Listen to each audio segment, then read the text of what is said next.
మీకు ఇప్పుడు నేను కర్రీ చూపిస్తానండి ఎలా వచ్చిందో. ఇప్పుడు మీరు చూసుకోవచ్చు నాటుకోడి కర్రీ ఏ విధంగా వచ్చిందో. మీరు ఇందులో గ్రేవీ కూడా ఒకసారి చూపిస్తాను. చూడండి గ్రేవీ ఎంత చిక్కగా ఉందో. ఈ విధంగా ఉండాలి. లెగ్ పీస్ చూడండి, లెగ్ పీస్ కూడా మీరు ఒకసారి చెక్ చేయొచ్చు. మీకు నాటుకోడి కర్రీ ఇష్టం ఉంటుంది, కానీ ఎక్కడో మిస్టేక్ అవుతుంది. అంటే గ్రేవీ అన్నా లూజ్ అయిపోతుంది, లేకపోతే ముక్క కన్నా సాల్ట్ పట్టదు. అలాంటి ప్రాబ్లం ఏమీ లేకుండా ఈ వీడియోలో మీకు పిన్ టు పిన్ అర్థమయ్యేటట్టు చెప్పానండి. ఇక్కడ ముక్క చూసారా ఎంత బాగా ఉడికిందో. ఈ విధంగా ఉండాలి. ఇంకా గ్రేవీ చూసారా, గ్రేవీ చాలా ఉంది, మంచి తిక్కుగాను ఉంది గ్రేవీ కూడా. ఇది ఎలా చేయాలో ఇప్పుడు మీకు పిన్ టు పిన్ క్లియర్గా చెప్తానండి. హాయ్ అండి, ఇవాళ మన రెసిపీ వచ్చేసి నాటుకోడి కర్రీ అండి. ఈ నాటుకోడి కర్రీ స్పెషల్ ఏంటంటే మామూలుగా రాగి సంకటికి, వైట్ రైస్కు, లేదా బగారకు, లేదా పలావ్కు, దేనికైనా కూడా పర్ఫెక్ట్ యూజ్ ఉంటుందండి. ఈ స్టైల్లో నేను చెప్పిన విధంగా చేయండి, టేస్ట్ అయితే అదిరిపోతుంది. చేయడం కూడా ఎంత సులభం అంటే ఇంత సులభం అనే విధంగా చెప్తానండి. ఇక ఎలా చేయాలో స్టార్ట్ చేద్దాం. ఫస్ట్ మీకు నాటుకోడి గురించి చెప్తానండి ఈరోజు. ఒకవేళ కేజీ కంటే తక్కువ అనుకోండి నాటుకోడి, అంటే నాటుకోడి అనేది ఒక్కొక్క ప్లేస్లో అంటే కేజీ కంటే తక్కువ కూడా ఉంటాయి. ఒకసారి అయితే బాగా ముదిరిన కూడా అయితే కేజీ 600 దాకా ఉంటుంది. ఒకవేళ కేజీ పైన ఉంటే మాత్రం, కేజీ ఉంటే మాత్రం మీరు కుక్కర్లో ఉడకబెట్టుకోవడం బెస్ట్. ఒకటి నాటుకోడి మాత్రం నీట్గా పసుపు రాసి మంచి కాలిస్తే మాత్రం టేస్ట్ బాగుంటుందండి. ఖచ్చితంగా కాలవాలి. కాల్చి ముక్క మాత్రం ఒక 25 నుంచి 30 గ్రాముల వరకు ఉంటే సరిపోతుంది. ఈ విధంగా ఉంటే సరిపోతుంది ముక్క అనేది నాటుకోడి. నేను చూడండి ఎంత మంచి కాల్చామో. ఈ విధంగా కాల్చాలి నాటుకోడి. మనం కాలుస్తుంటే కూడా ఒక రకమైన స్మెల్ వస్తుంటుంది. ఈ విధంగా ఉండాలండి. ఒక 2-3 సార్లు నీట్గా వాష్ చేసుకున్నాను. ఆ తర్వాత దీంట్లోకి పెద్దగా ఏ ఇంగ్రీడియంట్స్ అనేది ఏమి ఉండదండి. అల్లం వెల్లుల్లి పేస్టు, పచ్చిమిర్చి, టమాటా కూడా జస్ట్ ఒక 2 మిక్సీ పట్టుకున్నాను. పులుసు కాబట్టి, ఫ్రైకి అయితే టమాటా అవసరం ఉంటుందండి. తర్వాత ఉల్లిగడ్డ వచ్చేసి ఒక 2 ఈ విధంగా సన్నగా కట్ చేసుకున్నాను. తర్వాత ఆయిల్. ఇవంటే మామూలేనండి, మసాలా అంటే మామూలు మన ఆయిల్ వేసేవి. ఓకే, ఇక స్టార్ట్ చేద్దాం. చేసే విధానం స్టార్ట్ చేద్దాం. ఫస్ట్ అయితే నేను ఒక కేజీ 200 కోడి తీసుకున్నానండి. ఒక కేజీ 200 ఉంది. మనకు వచ్చేసి 800 గ్రాముల వరకు చికెన్ అనేది వచ్చిందండి. దీంట్లోకి వచ్చేసి ఒక 80 నుండి 80 గ్రాముల 80 నుండి 100 గ్రామ్స్ వరకు ఆయిల్ వేసుకోవాలి. ఆయిల్ వేసుకున్న తర్వాత ఇందులో మసాలాలు కూడా చూపిస్తానండి. మసాలా వచ్చేసి చెక్క, 3 యాలకులు, ఒక 4-5 ఏలాచి, 2 బిర్యానీ ఆకు. ఒకవేళ మీకు స్పైసీ కావాలనుకుంటే 3-4 చెక్క పెంచుకుంటే సరిపోతుంది. అలాగే లవంగాలు కూడా పెంచుకుంటే సరిపోతుంది.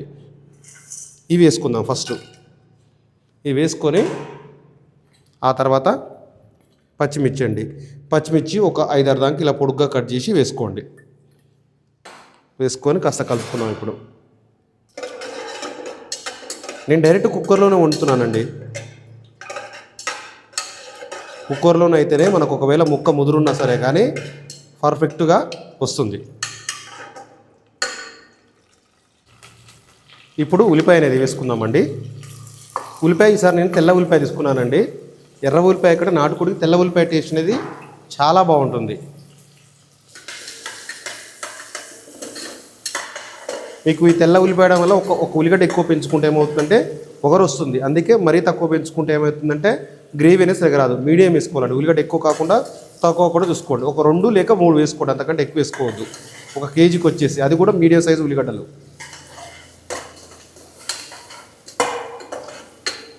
నెక్స్ట్ అల్లం వెల్లుల్లి పేస్ట్ వేయబోతున్నానండి. కానీ ఒక్క మాట, నాన్ వెజ్కు మెయిన్ ఏంటంటే అల్లం వెల్లుల్లి పేస్ట్ మెయిన్ అండి. అప్పటికప్పుడు పట్టుకున్న అల్లం వెల్లుల్లి పేస్ట్ టేస్ట్ చాలా అంటే చాలా బాగుంటుందండి నాన్ వెజ్కు. అందుకే మ్యాక్సిమం అప్పటికప్పుడు పట్టుకోండి, లేదా నిల్వ ఉంటే మాత్రం ఒక బాక్స్లో పెట్టుకోండి. కొనుక్కొచ్చింది మాత్రం ఇందులో సరిగా సెట్ కాదు. మామూలుగా కొన్నది మాత్రం మామూలుగా ఫ్రెష్గా పట్టుకుందే టేస్ట్ వేరు ఉంటుందండి.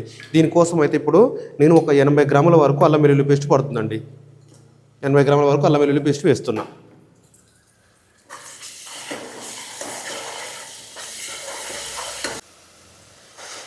ఇప్పుడు అల్లం వెల్లుల్లి పేస్ట్ అనేది కాస్త మగ్గాలండి.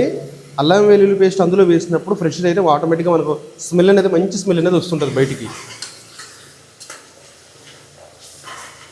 ఇప్పుడు చికెన్ వేసుకుందాం. కాస్త మగ్గిన తర్వాత చికెన్ వేసుకుందాం. ఇప్పుడు ఒక స్పూన్ వరకు పసుపు వేసుకుందామండి. పసుపు వేసుకున్న వెంటనే మనం చికెన్ వేసుకోవాల్సి ఉంటుంది. ఇప్పుడు చికెన్ వేస్తున్నాను.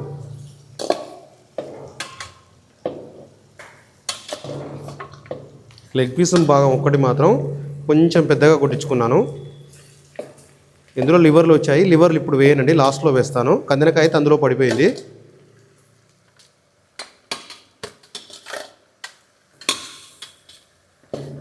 కందకాయ మాత్రం వేస్తానండి.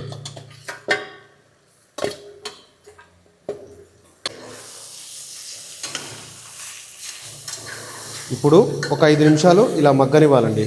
గ్యాస్ మాత్రం స్లోగా పెట్టుకోవాలి, అడుగు పట్టే అవకాశం ఉంటుంది మ్యాక్సిమం.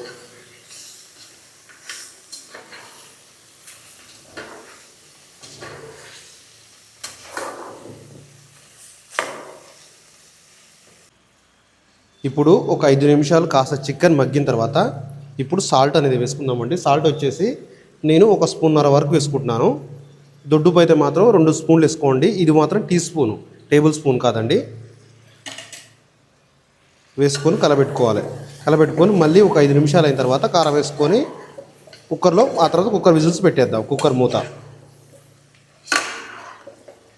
వెంటనే పెట్టొద్దండి. వెంటనే మూత పెడితే ముక్కకు అనేది సాల్ట్ అనేది సరిగా పట్టదు.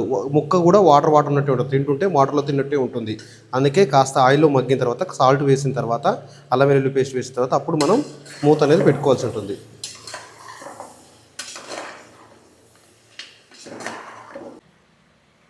ఇప్పుడు కారం వేసుకుంటున్నామండి. ఈ కారంలో మాత్రం సాల్ట్ కలవలేదు. కారం వచ్చేసి ఒక 2.5 స్పూన్లు వేసుకోండి, సరిపోతుంది. ఎక్కువ కూడా వద్దండి, ఎందుకంటే పులుసు కాబట్టి మనం ఎక్కువ తాగుతాం కాబట్టి పులుసు. కారం అనేది ఎక్కువ యూజ్ చేయకూడదు దీంట్లో. ఫ్రై కంటే ఆటోమేటిక్గా కారం అనేది ఎక్కువ పడుతుంది.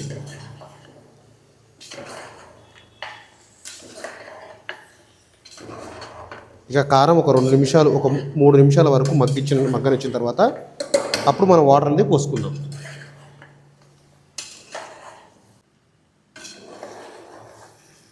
ఇప్పుడు చూసుకోవచ్చండి, ముక్క అనేది ఒక 40% వరకు మగ్గింది, 30 to 40% వరకు. ఇప్పుడు మనం వాటర్ పోసుకోవాల్సి ఉంటుంది. ఇప్పుడు టమాటా పేస్ట్ వేసుకుందామండి. ఎక్కువ టమాటా కాదు, 2 టమాటాలు. మరీ ఎక్కువ వేస్తే కర్రీ అనేది స్వీట్ అవుతుంది.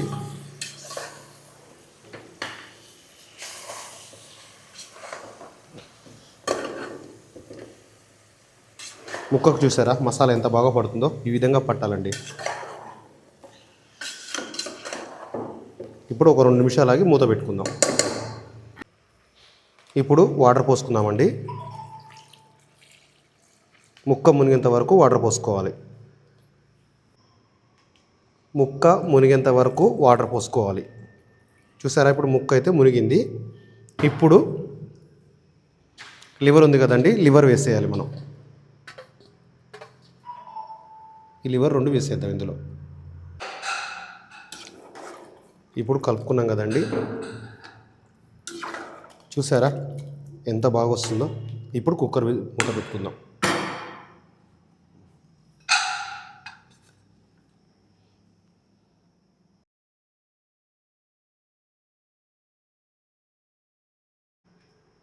మనకు కోడి అనేది వెయిట్ తక్కువ ఉంది కాబట్టి, కేజీ 200 ఉంది కాబట్టి మామూలుగా 3వ విజిల్కి తీస్తే సరిపోతుంది. ఒకవేళ కోడి బాగా ముదిరిందనుకోండి, ఒకవేళ కేజీన్నర పైన ఉంటే మాత్రం 5వ విజిల్ ఖచ్చితంగా పడుతుందండి. ఒకవేళ తీసిన తర్వాత కూడా మీరు ఒకసారి చెక్ చేయాల్సి ఉంటుంది. చెక్ చేసి ముక్క ఇలా పట్టుకొని చూసి ఉడికిందంటే పర్లేదు, లేకపోతే ఒక 2 విజిల్ ఉంచండి. ఉడకలేదంటే 2 విజిల్ ఉంచండి. ఇప్పుడు ఈ నాటుకోడికి ఒక మసాలా పడదామండి. ఒక చెక్క కాస్త పొడుగ్గా ఉండాలి, లవంగాలు, ఎలాచి, ఒక స్టార్పు కాస్త తునిగిపోయిందండి. ఈ విధంగా ఉన్నా పర్లేదు స్టార్పు. తర్వాత ఈ సాజీరా, ఈ 5 కలిసి మనం ఒక మసాలా పట్టుకుందాం. ఇది వేడి చేయాల్సిన అవసరం లేదండి, మనం డైరెక్ట్గా పట్టుకోవచ్చు.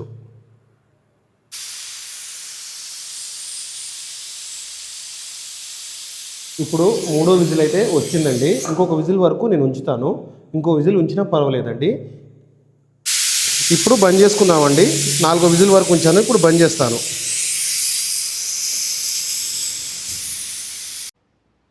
ఏ కుక్కర్కైనా సరే కానీ గాలి పోయిన తర్వాత ఈ విజిల్ అనేది పూర్తిగా తీసేయాలండి.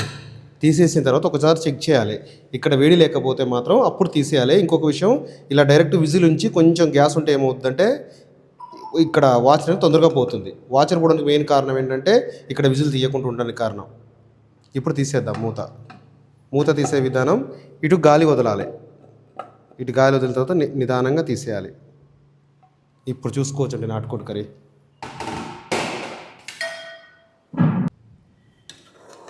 ఇప్పుడు ముక్క చూసుకోవచ్చండి ఎంత బాగా ఉడికిందో. ఇంకొకటి ఆ గ్రేవీ కూడా చూడండి ఎంత తిక్కుగా ఎంత బాగా వచ్చిందో. ఇప్పుడు దీంట్లో ఒక స్పూన్ ధనియా పొడి వేసుకోవాలండి. ఒక స్పూన్ అయినా 3/4 స్పూన్ అయినా పర్లేదు, ధనియా పొడి వేసుకోవాలి. ఆ తర్వాత మనం పట్టిన గరం మసాలా ఉంది కదండి, మీకు స్పైసీ కావాలనుకుంటే ఒక స్పూన్ వేసుకోండి. స్పైసీ వద్దు నార్మల్గా ఉండంటే మాత్రం ఒక అర స్పూన్ మాత్రం వేసుకోండి, ఎక్కువ అవసరం లేదు. ఎందుకంటే ఆల్రెడీ మనం అందులో చెక్క, లవంగ, ఇలాచి అన్నీ వేసాం కాబట్టి. ఒక 3 లేక 4 నిమిషాలు ఇలా ఉంచి ఇక బంద్ చేద్దామండి. బంద్ చేసి లాస్ట్లో కొత్తిమీర వేసుకుంటే సరిపోతుంది. కొత్తిమీర, పుదీనా. కొత్తిమీర వేస్తున్నాను ఇక.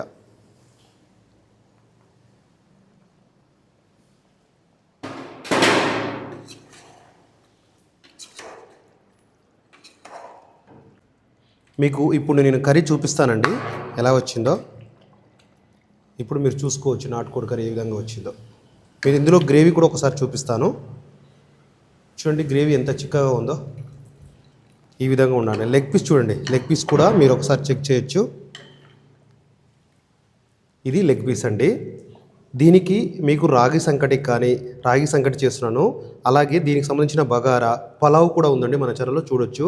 నెక్స్ట్ దీనికి ఇప్పుడు నేను రేపు రిలీజ్ అయ్యే వీడియో మాత్రం రాగి సంకటి అండ్ బగారా కూడా బ్యాక్ టు బ్యాక్ ఉంటాయండి, మీరు చూసుకోవచ్చు.